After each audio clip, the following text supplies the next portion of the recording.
Good afternoon to everyone here. It's a pleasure to have this wonderful panel, which soon is going to be a just women's panel, but for the moment has a minority.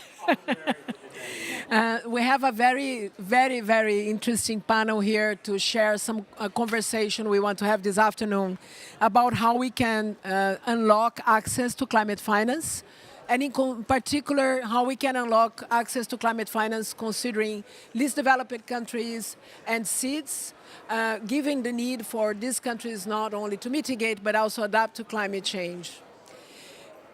We had a very intense year, and I'm Maria, just to introduce myself, working in the Institute of Climate and Society in Brazil, and we were supporting and working very closely with the Brazilian government in the G20 conversations.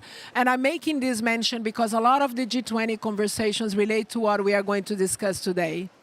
On the one hand, we were discussing there the need to reform the international financial architecture, not only to increase resources or to do better, but actually to improve access to finance. And today we are talking about access to finance, so some of the conversations we'll try to have here is what can be done for the international financial architecture to improve access to finance in terms of provoking better coordination, improving, let's say, considerably the way multilateral development banks and the climate funds work together to facilitate the resources to come to the countries and be able to be more adequate to the needs of the countries as well. There's a couple of recommendations coming from the G20, a roadmap to reform the MDBs, and there are some recommendations also on improvements about the green climate funds and GCF and GF and the CIFs on how they can work together to improve also access and efficiency in terms of disbursement and in terms of supporting the countries being more flexible to the country's needs. So that's part of the conversation, and we need to look at that. But we also need to talk about how the countries can themselves, bottom up, discuss and support and have capacity, on the one hand, to be able to mobilize resources, because access to concessional finance is one thing, but they also need to have access to investments, to private sector, to mobilize and blend their own resources, domestic resources with international resources. And they also need help to think and do better in terms of mobilizing concessional, commercial, private, public, in terms of what is the strategy to scale investments. As part of that is also how the countries can prepare themselves in terms of developing pipelines of investments, understanding what kinds of investments are available. And on that context, also in the G20, we talked a lot about the country platforms. Country platforms is not just about coordination of multilateral funds. Actually, country platforms, the way they were discussed in the G20 this year, is very much about the opposite. It's about how countries are going to get their capacity to define what they want, what kind of investments they need, and how the countries are then have strategies to mobilize and therefore access these international funds. So I have an exciting panel here to talk both from the perspective of multilateral development banks and climate funds, as well as from the perspective of the countries that are hosting and trying to access these resources, as well as from the perspective from a donor country that is trying to shape the agenda as well. And so with that, I'll give the floor to Rachel to open a bit our conversation, and after that, we'll have some questions for our panelists. Rachel, with you. Thank you very much, Maria, and it's a pleasure to be here, and welcome to the UK Pavilion. So my name is Rachel Kite. I'm the UK's Special Representative for Climate. Once upon a time, I was the chair of Teddy's board. Once upon a time, I worked with Jennifer, and once upon a time, I worked with Maria. But so it's a bit of a homecoming. So I think this is really a critical issue. We focus a lot on the sort of generation and the mobilization of financial resources. But if that financing is not accessible, then it's just another blockage or synapse that's missing in the financial value chain. So I think there's lots that we can do as shareholders of the multilateral development banks. And you're starting to see that reform move and start to move with increasing speed. I'll come back to that. There are things that we can do as owners and shareholders of the IMF, and getting consistency between what the IMF is advising countries and what the MDBs are doing in country, I think is really important. Then there's how we show up as a bilateral partner and a trusted partner.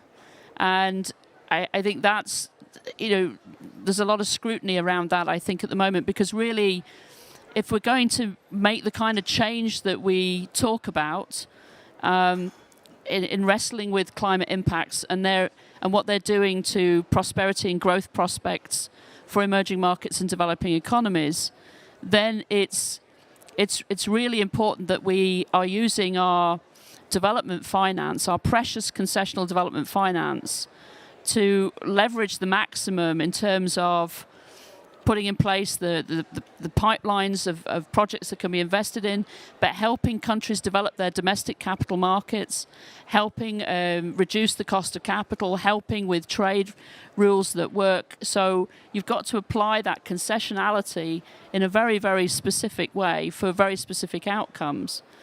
But then we also need to open up all those other streams of revenue. And I'm looking at Zoe in the front row, because how the British government thinks about carbon markets, I think, is going to be an increasingly important revenue stream for many emerging and developing economies. But in each of these cases, right, multilateral finance, bilateral finance, carbon markets, it's got to be easy to access. And there, I think, we have to enter into a new era of discipline. So we all have parliaments that have a lot to say about what we're investing overseas when we've got cost of living crises at home. And this new British government has sort of turned the conversation on its head, because we used to say, well, we're only 1% of emissions, and so we really shouldn't be engaged internationally, because we should just be forcing other people to do more, and it's not our business to be engaged. But this government is taking an opposite approach, right? So this government is saying, because we're only 1% of emissions, we must achieve our net zero targets.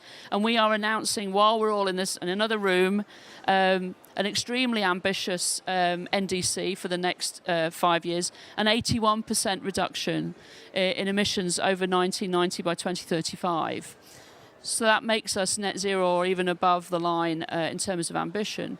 But what we're saying is, we have to do our bit, but then we have to be a really assertive and determined, trusted partner in the rest of the world, because if the rest of the world isn't able to build its resilience, and if the rest of the world can't get access to capital at a reasonable cost, we can't protect the British people.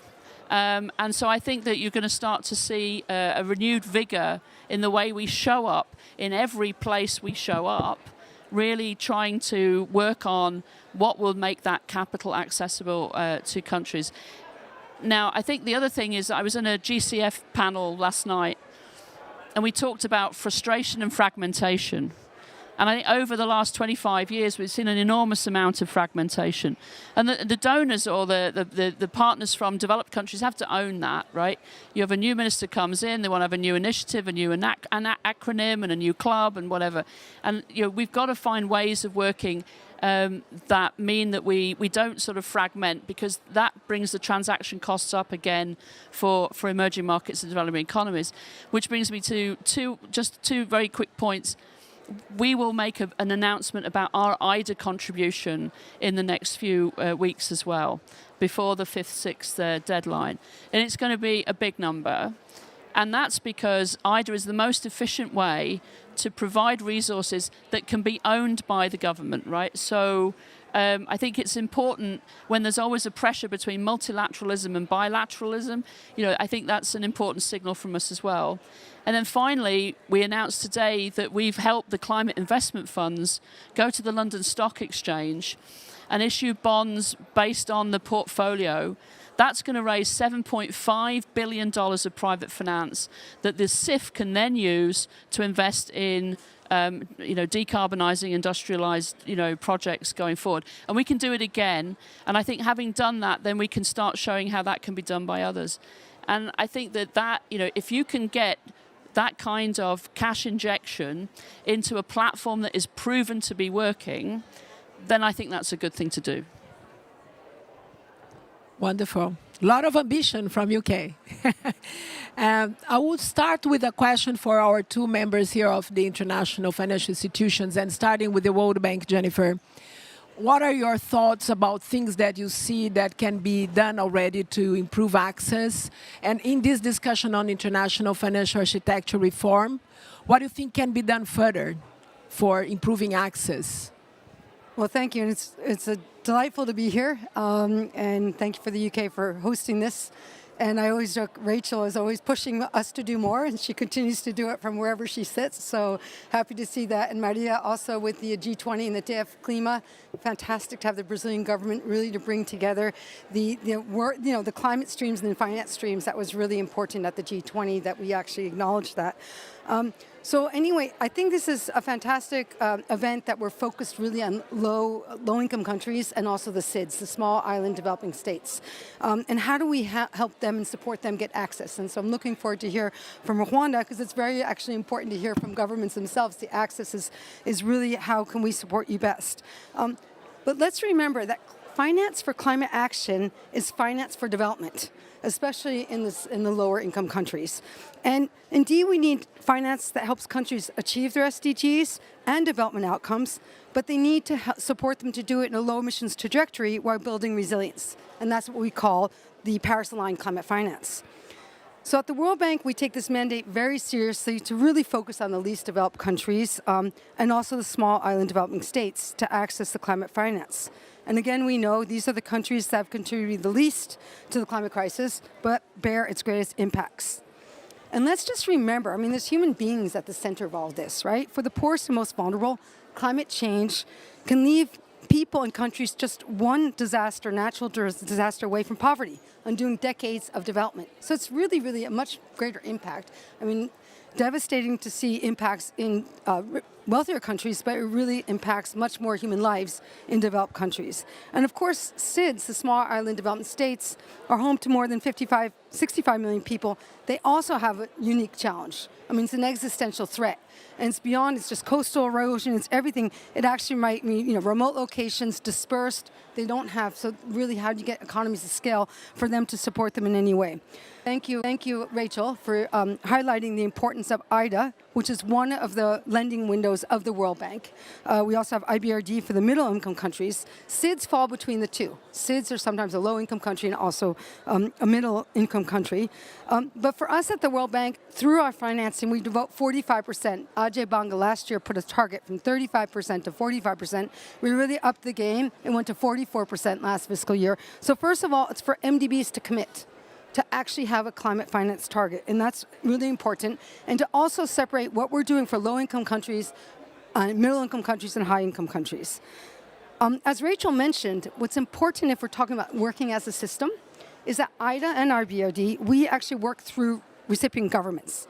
And that's really important because it really reduces fragmentation and transaction costs to put government at the front for the coordination of bringing everyone together and also strengthening country systems. The other thing that's important is also from last year, not just increasing our climate finance, but having funds available after a country gets hit, especially a small island state gets hit by a flood or a drought or a pandemic. We've actually just extended our debt relief clauses to be able to take that into account. So again, this pressure that we have to reform the MDB system, we actually listen and we actually step up for that. But I also think coming back to this cohesive system, I mean, it's great that we're working with the vertical funds and everyone's on stage together because it really is crowding in domestic finance, repurposing a lot of subsidies, crowding in money at the country level, bringing in MDBs, vertical funds all together, and of course the private investment. Let me just quickly come to MDBs working as a system. Again, Rachel and many of our shareholders encouraging us very much to be ambitious and bold. I don't know if you heard the announcement just at 4 p.m. We announced what our new target will be. And so we have collectively said by the year, our annual climate finance by the year 2030, across all MDBs, that we will provide 120 billion annual collective climate finance collectively for low and middle income countries. And of that, 42 billion will go to adaptation and 65 billion will be also mobilized in addition from the private sector. So these are big numbers, but we need to make the numbers matter. I mean, this efficiency, so now we need to unpack that and bring it down to the country level. The last point I want to make is that it's also important for us that we have a new corporate scorecard, and with the other MDBs, we've worked with them to really look at climate impacts and results. Let's stop just talking about climate finance and money, but as we work together as improving the system, who are the most vulnerable communities and countries to the impacts of climate change, and how do we target resilience? How do we measure that they're actually building their resilience? And also, of course, we keep on tracking the emissions reduction. So let me stop there. I'll provoke more afterwards. But thank you, and very good to know that there was an announcement to increase resources for actually lower-income countries, and in particular for adaptation. It's a good news. So I guess, Charles, you are going to talk to us a bit about the experience also on these recommendations in improving access. How do you see from a vertical fund, from a climate fund, what can be possible? What are the things that you think could be improved also towards the future? What's the GCF already thinking? Thank you. Hopefully this is on, if I understand the system correctly. Good afternoon. Thank you all. I can't believe this is only day 2. And thank you very much for inviting the Green Climate Fund to join you all today. I'm going to answer that question, or explore an answer to that question, along the lines of what we're doing to channel, to capacitate, and to catalyze. When we think about that access channeling, there are a few different things, or a few different areas in particular where we are trying to make a difference, and those have to do with ease, time, and cost. In terms of ease, you mentioned earlier this point about complementarity and coherence between the different climate funds, and that is an important point. Between us, we have a wide range of standards and policies, and what we need to do is align those where we can, learn from each other where we need to, and simplify that process so it's not a bunch of different standards that need to be managed. That policy alignment just being one example. In terms of time access, as you may well know, in the past it has taken quite some time to navigate those policies and processes of the GCF, like it does for many other funds. But that's changing. We are in the midst of a significant series of changes within the GCF, and that time from first contact through accreditation is now down to 9 months. We hope to maintain that, and our time for from approval of a proposal to first disbursement is down now to around 6 months. So those times are really reducing quickly, and this has to happen to reflect the urgency of the challenge and the immediacy of needs in the countries that we serve. In terms of cost, another really significant point around access, 40% of the GCF's investments are grants. And this is particularly significant within the context of the ongoing debt crisis and the challenges that many countries are facing simply to manage that debt, and our determination not to exacerbate the problem and further undermine countries' own ability to invest in their resilience and decarbonization. So access improvements around ease, time, and cost. Of course, there is the significant question of improved ease of access, timing, and cost to whom. With the GCF, right now, about 29% of all of our investments are specifically focused on LDCs, and about 11% go to SIDS. We are further increasing, sharpening our focus on fragile and conflict-affected states. So some of those countries that are the world's most vulnerable to the immediate impacts of climate change and are home to some of the world's most vulnerable communities and people.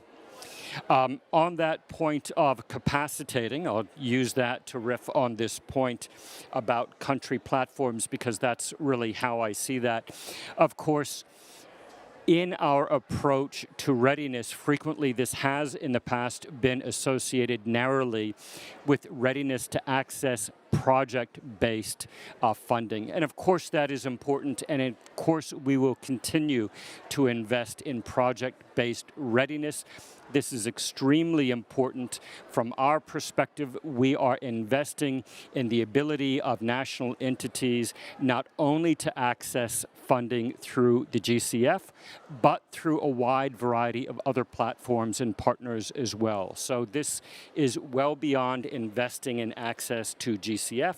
This is about the broader play. And while that's necessary, it is far from sufficient. We are also investing in a program-based approach.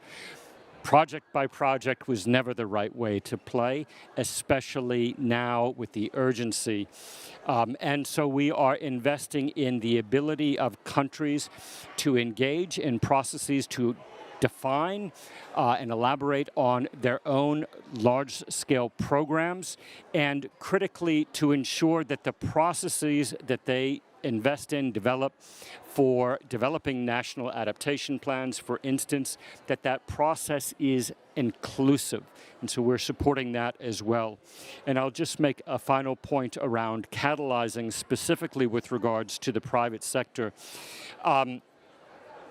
Frequently, we labor under the impression that the private sector is monolithic, that there is only a single or very, very narrow band of ways that the private sector can play. That is not correct. Some 4 years ago, all of our private sector investments were focused on mitigation.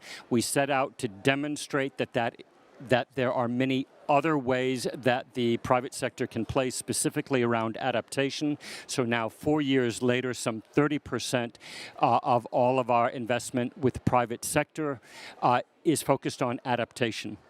One of the partners that we are working with in Burundi, 1 Acre Fund, for example, has reached more than 1 million farmers, and they are a non-profit social enterprise, but private sector, right? Using private sector models to bring resources for adaptation and resilience to small farmers.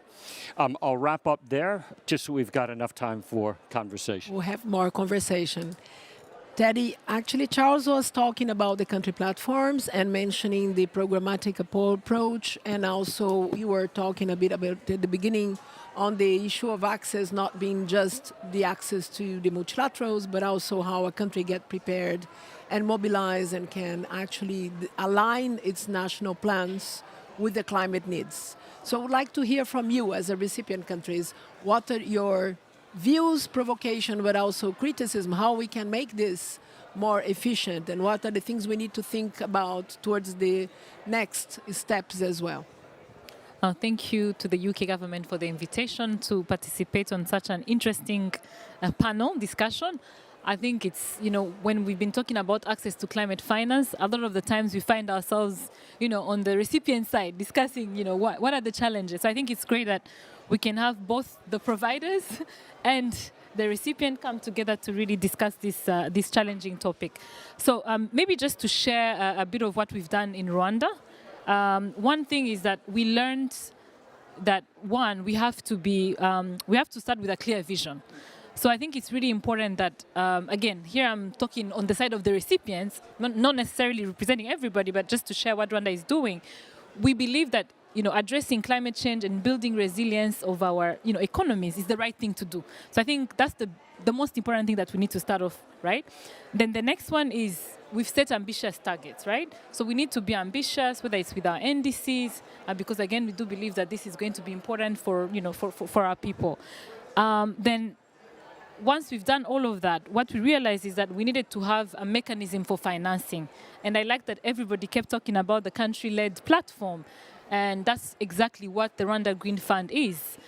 So once the government laid out very ambitious strategies and policies, it was one thing to have all of this in place, but another to actually be able to translate this into action. And this can only be done if we have availability of financing. But how is that financing going to reach a country like Rwanda or any other country that is developing? So the creation of the Rwanda Green Fund was really to have a country platform which could act as a financing vehicle to be able to work and partner with like-minded partners.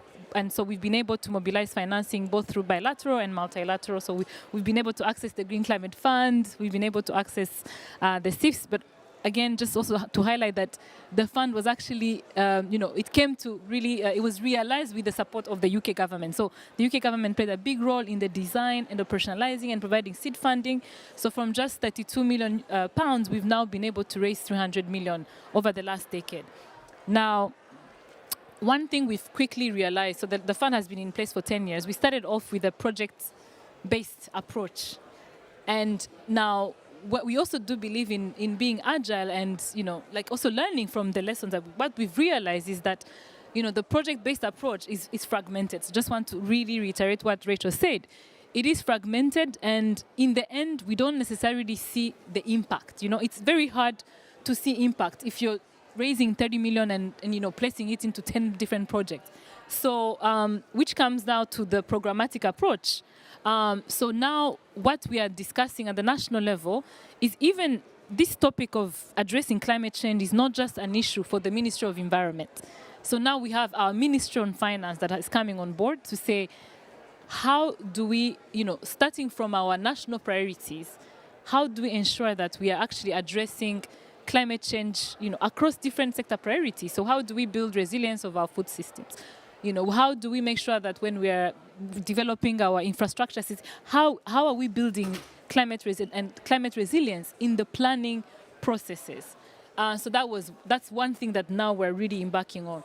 The second thing is, even as a country that is, obviously faced with different challenges, but also because climate change is real, it's happening. Just to give you an example, last year in May, we had floods, and that we lost, we lost 123 people because of floods. So, and we're also able to actually quantify that. It cost the government just $400 million overnight, $1 million to be able to, cater for some of the. So what this means is that we've also realized that if we don't address climate change impact, it has a significant impact on our GDP. So with that in mind, we've also realized that we need to first of what can we do with our limited resources, even with our own, treasury that is obviously overstretched. We do also have a role to play. Now, second is the planning that I talked about. How do we ensure that when we're engaging with, when we're mobilizing this financing, it also has to have, it has to have a. We need to be thinking always on our. It's at the end of the day, we're doing this for, of course, environment, biodiversity, but it's also the people. How are we building resilience, and how are we making sure that our people are safe? And then the question that comes into place then is also the whole issues of the debt sustain. How do we, that's where the different challenges we're facing is like how do we also address our debt sustainability issues? So there is that. Now, third is we've also realized that we cannot, if we want to mobilize climate finance and speed and scale, we're obviously going to have to be innovative in the instruments. We're going to have to think of the private sector. So just to give you an example, just 2 years ago, we launched a private sector facility, which is using a blended finance approach. And we actually brought our development bank on board. So we partnered with the development bank to actually put in place a private sector facility that can allow us to mobilize more partners on board, not just bilateral partners through grant financing, but also raise concessional financing to be able to deploy to different private sector players. So just all of this to say is that this conversation is really, really interesting, but I'm also really urging that, especially to the providers, there is what different countries are trying to do on the side of readiness. It's really important that we have to be, we need to also do our part, having the country platforms, thinking of the programmatic approach, the innovative financial instruments. But there's this issue of debt sustain. I really want to emphasize the debt sustainability issue. Countries are, we are overstretched. We have so many different needs.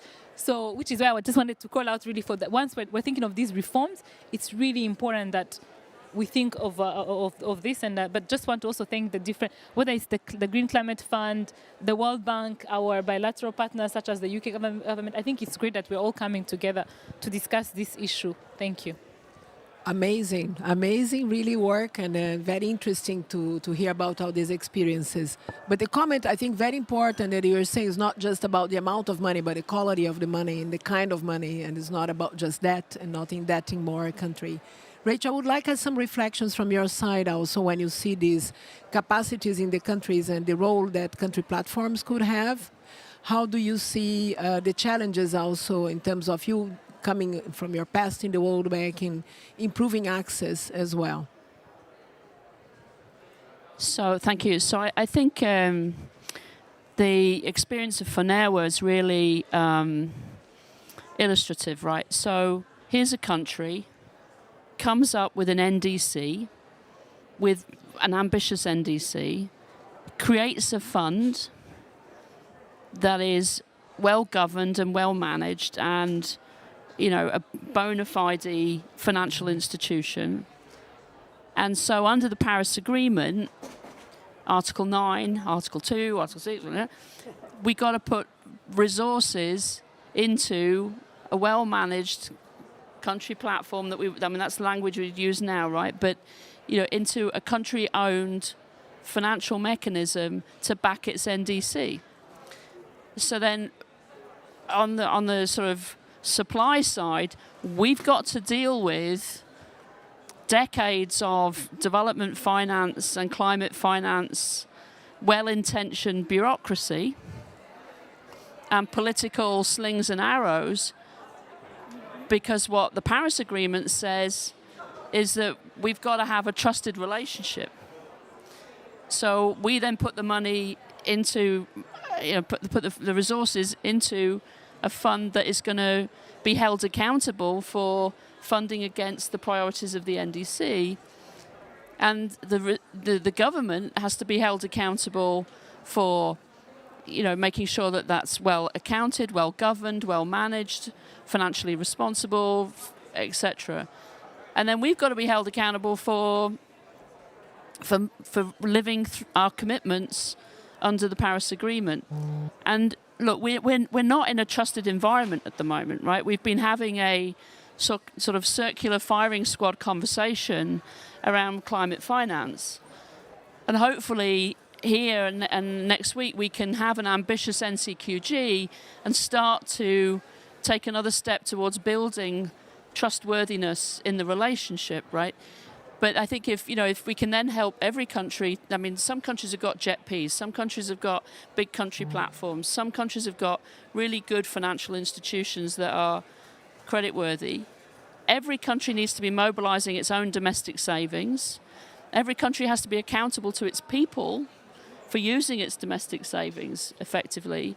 And that applies to advanced economies and emerging markets, developing economies. So I think that,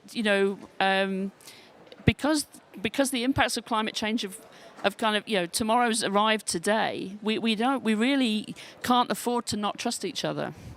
And I think this is really an important message, even however difficult people think things are here.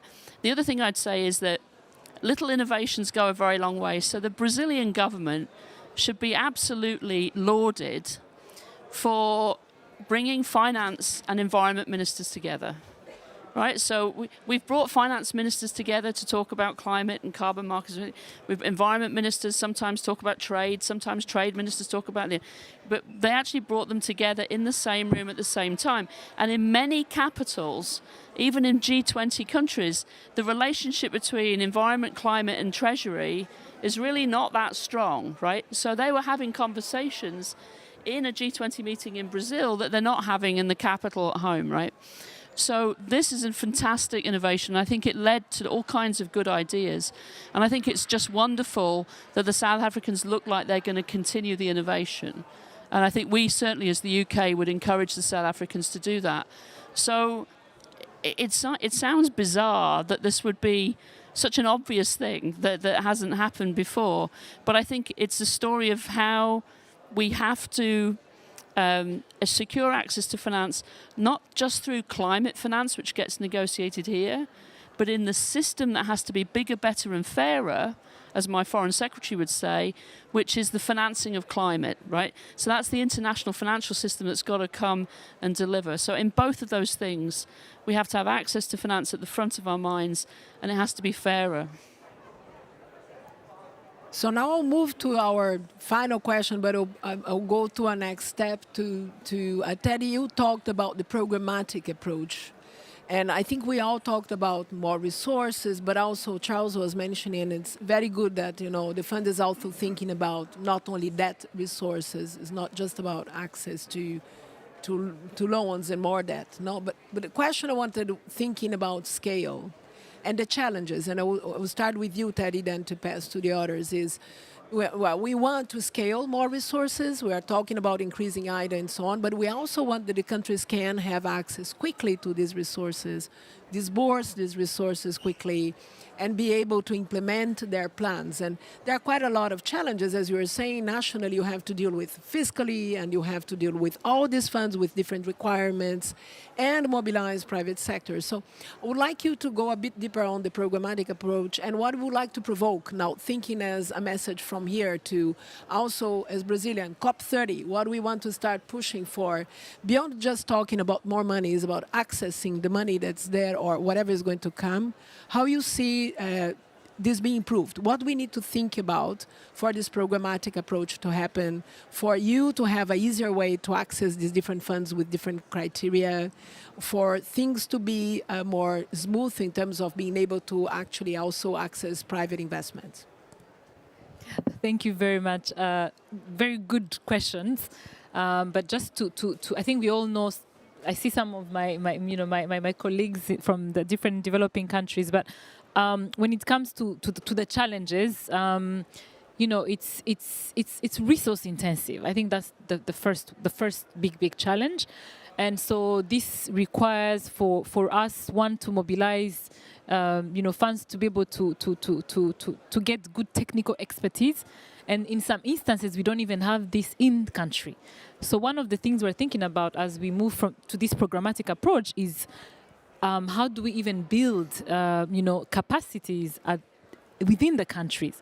So it's not easy, but it's something we need to think about, because if we're always having to bring a firm that is based in, the UK, I mean, it's true we don't have the capacity right now, but even when we're bringing this firm on board, we're now thinking of how do we actually have actual knowledge transfer. So for me, that's the biggest thing we need to do on the side of the developing countries, is also build local capacities. And this is in different sectors, because if you don't have the capacity, then that's where we have issues around pipeline development. So how are we going to build a pipeline in let's say e-mobility when we don't have experts in that specific sector? So for me, it's really the capacity.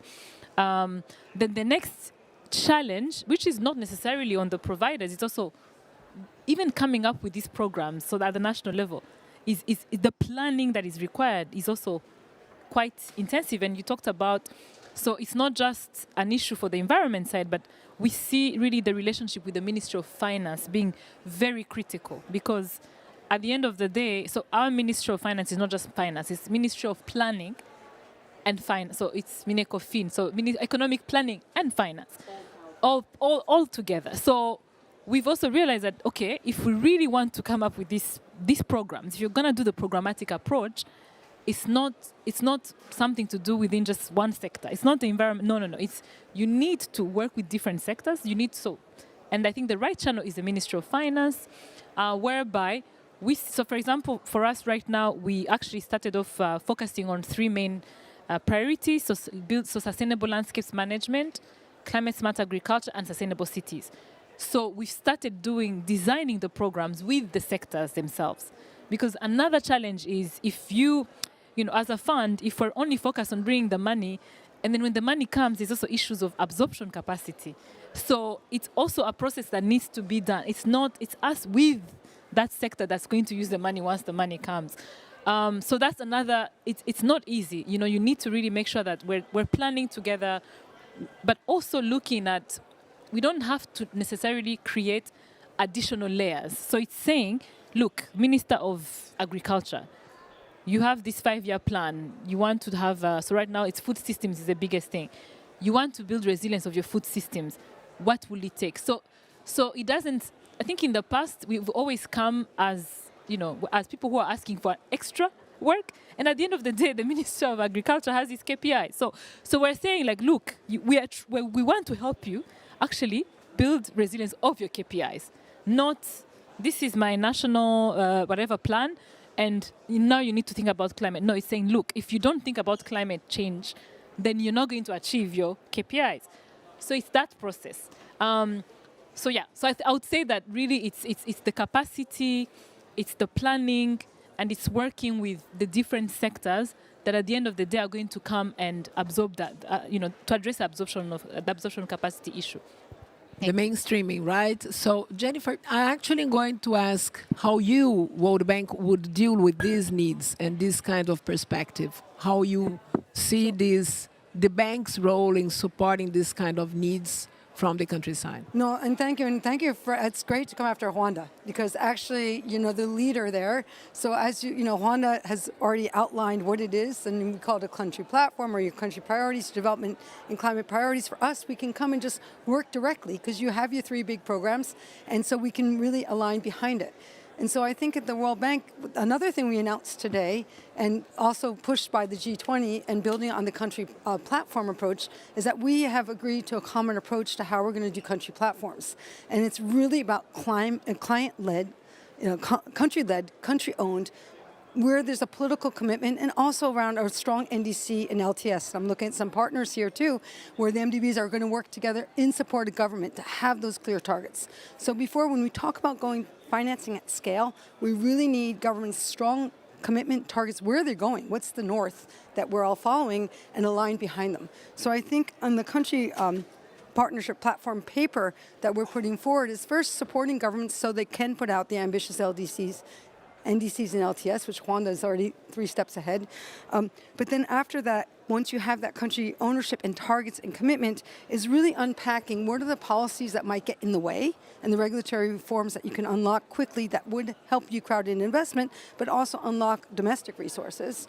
We talked subsidy reform, for example, but then helping with the investment needs. So again, Juanda is the good example, and I know Brazil just put out their country platform. What are the packages of investment needs at scale? And then you unpack that. What can be public, what's private, what's local, what's international, what even can communities finance, and how do you, even the local private sector. And then the carbon market side of it is really important. How do you actually make this also an opportunity to access all kinds of climate finance? So that unpacking the investment needs and then the mobilizing finance are the steps in it. And I do want to highlight transparency. Transparency on targets, and especially if you're going to crowd in private sector, one of the biggest challenges is common taxonomy. And it's also, people come back, even though we say we want to look at climate outcomes and metrics for climate impact, and the impact and outcomes of the investment, it's still, everyone wants to go back to climate finance and measure how much climate finance. Now, it's one thing on the mitigation side, it's a little bit easier. Adaptation's very tricky. How do you crowd, especially private finance, into adaptation? So I think that whole package, if you want to go to scale, that's really important. The last final example is that we just launched a couple weeks ago. Many of you might have heard the M300. So it's 300 million people in Africa who don't have access to energy. We're working together with World Bank, the African Development Bank, and others, SC4All, and all the different actors, Rockefeller Fund, anyone crowding in everyone around how can we help 300 million Africans access electricity and energy together, bringing in also carbon markets, working across countries. So that's scale. It's building capacity at scale in one country to another country and looking at cross-border solutions. So let me stop there. Thanks. Charles, you mentioned, and I thought it was very interesting, that you are thinking about the readiness to access finance beyond just accessing the GCF itself. and actually thinking about how you can help countries not just to do investment plans for the GCF. Or I think I would like to hear from your side, thinking about this kind of readiness questions that Teddy was bringing here, about the mainstreaming, the planning, the ability to access the resources, and a lot of different kind of layers beyond just the traditional investment planning for accessing the climate funds themselves. How is this being done about? What are your thoughts about what would need to be done further? My thoughts about this, in brief, is that the GCF, like most of our institutions, needs to have an impact that greatly exceeds our actual footprint. In other words, we've only got so much money. And we need to think about how we can enable, empower our partners in developing countries to be able to access not only our own resources, but also pull together domestic, concessional finance, right? Private sector, also domestic, but also household. And I think that this is really important, that these communities, these households that we are supporting, they are investing their own money in resilience. In many cases, they are also investing their resources to access energy. This is about supporting and working through all four of these different pillars. As part of our thinking about how we can have that impact that far exceeds our actual footprint, really this issue of readiness cuts to the core of that. So we have 139 different national and regional entities that we work with that are accredited. 139 total, and of those, 87 are national and regional entities. So it's really a significant number. To support them, because you were speaking about all the different things that need to be thought through, it is not easy to set up these platforms correctly, right? Whatever correctly means, we're still learning, of course, but it takes a lot of effort. So we've allocated $500 million to support the development of these kinds of programs. That's significant. In contrast, something that we may be, for many people, better known for is that readiness at the project level. That allocation is $100 million. So just let that kind of quantum of difference tell the story of where we think we can have an impact, where we're investing. So that's how I think you really get to that scale. It's also about investing in partners, building their capability, because at the end of the day, this must be country-driven and locally led. And so that's the vision that we're investing in. Very good. Rachel, to finish a bit here with the panel, and then we'll open maybe for some reactions and comments.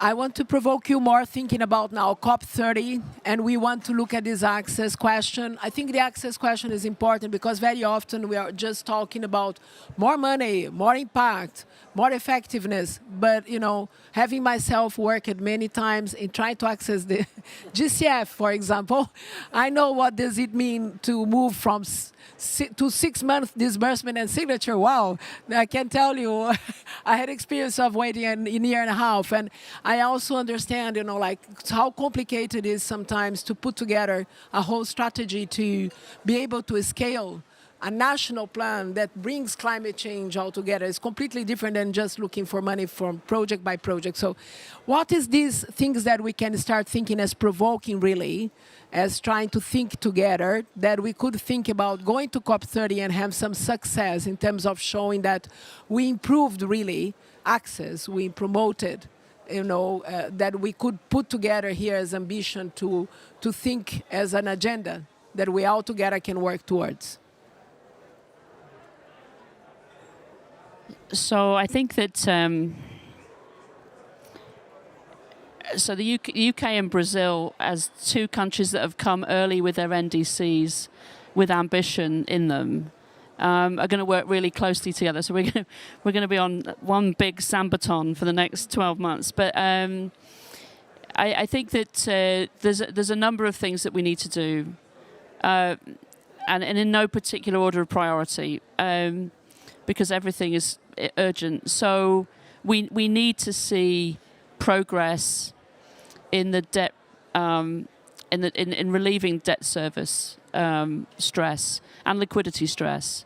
There are a number of different ways that needs to move forward, but that has to be an urgent priority for those that are involved. Second, there's lots of innovation around country platforms now. Brazil, of course, has this great platform between BNDES and the Inter-American Development Bank. IDB Investors got Originate to so I think there's all kinds of things happening now in the financial value chain, and then we've got to make sure that is able to be applied to the kinds of things that Brazil wants it to be applied to. I think that there is room that. Last year we created the Loss and Damage Fund. There's finance that's gone into it. There's more finance that needs to go into it. We need to learn all the lessons that we've learned in every multilateral climate fund, that we don't make the same mistakes again. I think the report that came out of the G20 on the coherence and coordination of the multilateral climate funds and their ability to leverage the MDBs, that's really important. And these are all housekeeping issues. These are housekeeping issues.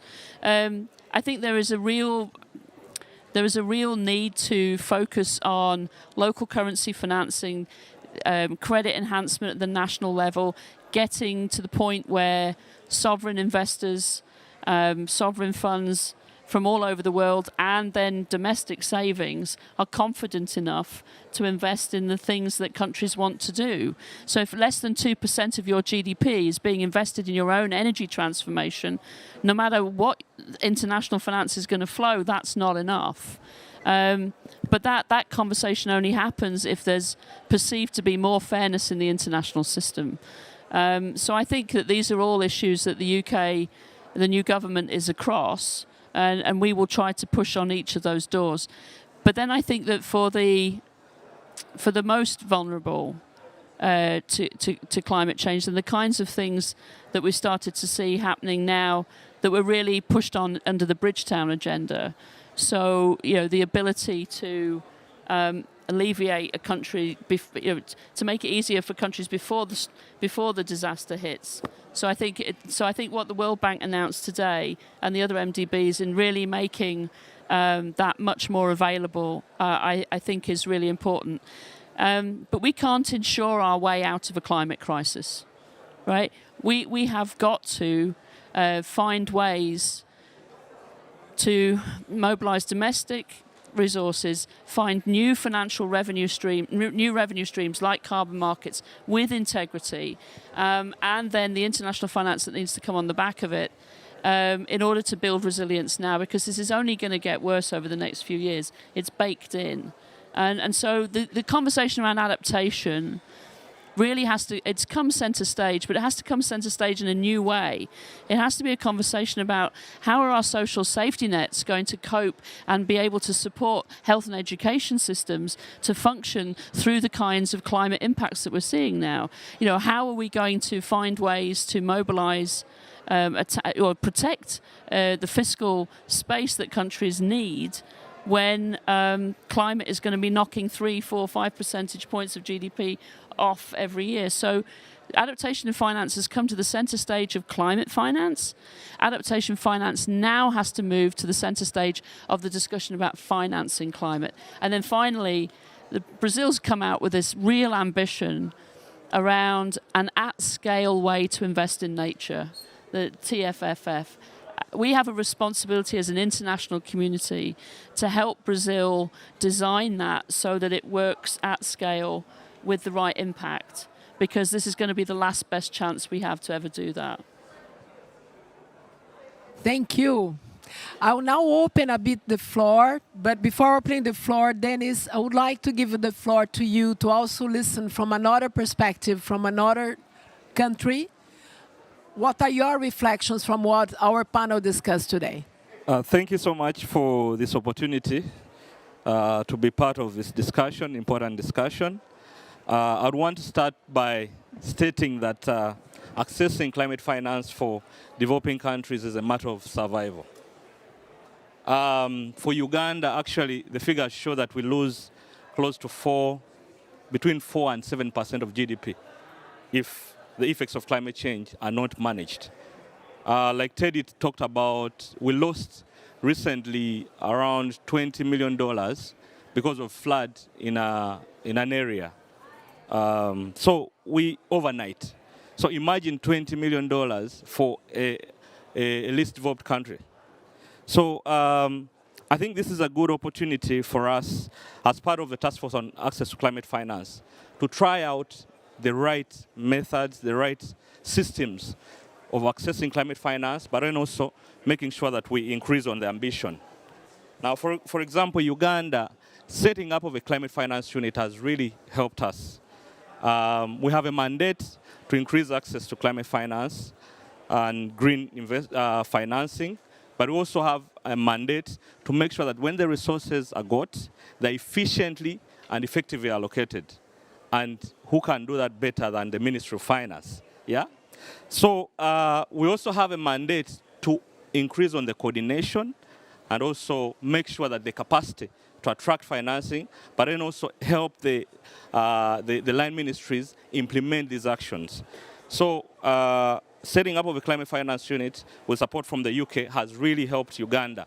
Just to give you the figures, over the last one and maybe few months, we have raised close to $250 million as a unit. We have also some financing through other intermediaries, but as a unit we have raised $250 million and we have 180 million in the pipeline.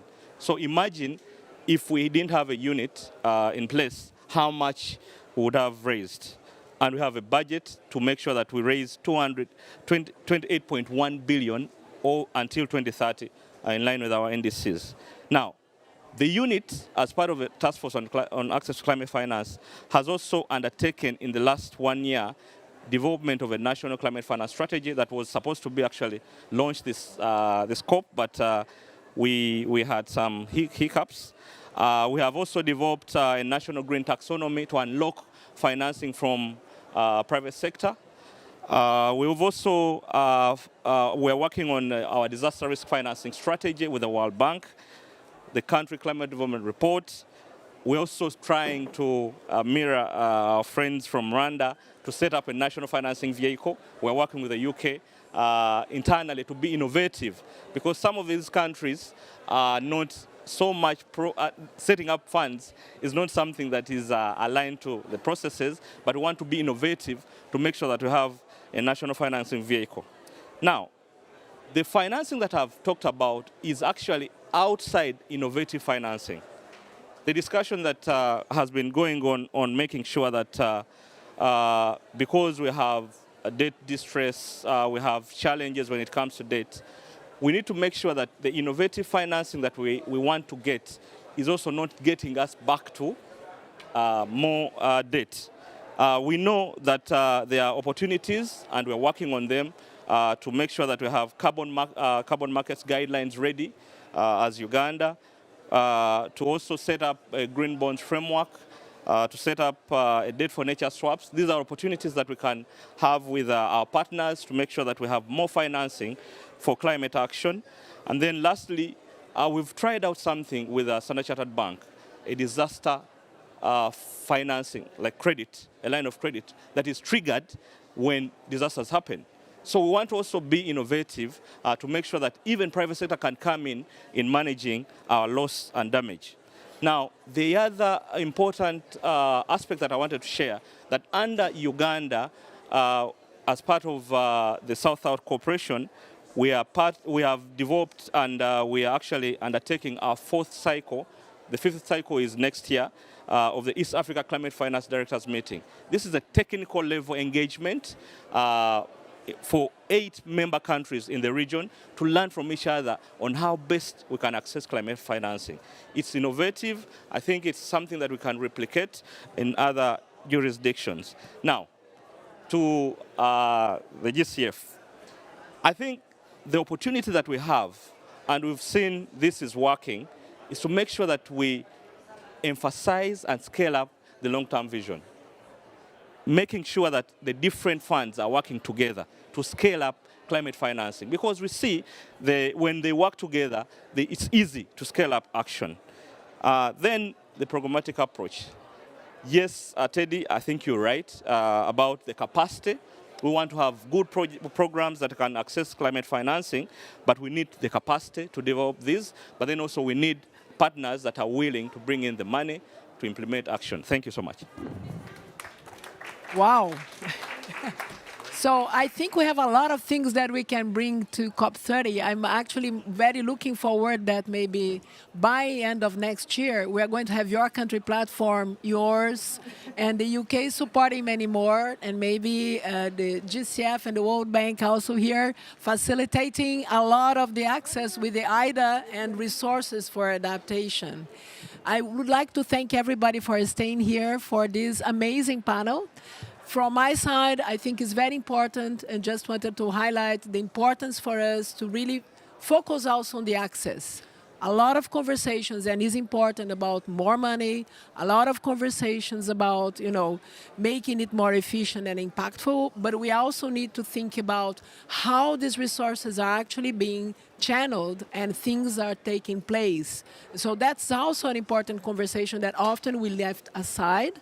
And let's try to have it more often. I'm very happy that this provocation took place from UK. Thank you for everybody to be here. I think there is some kind of final words of logistics here.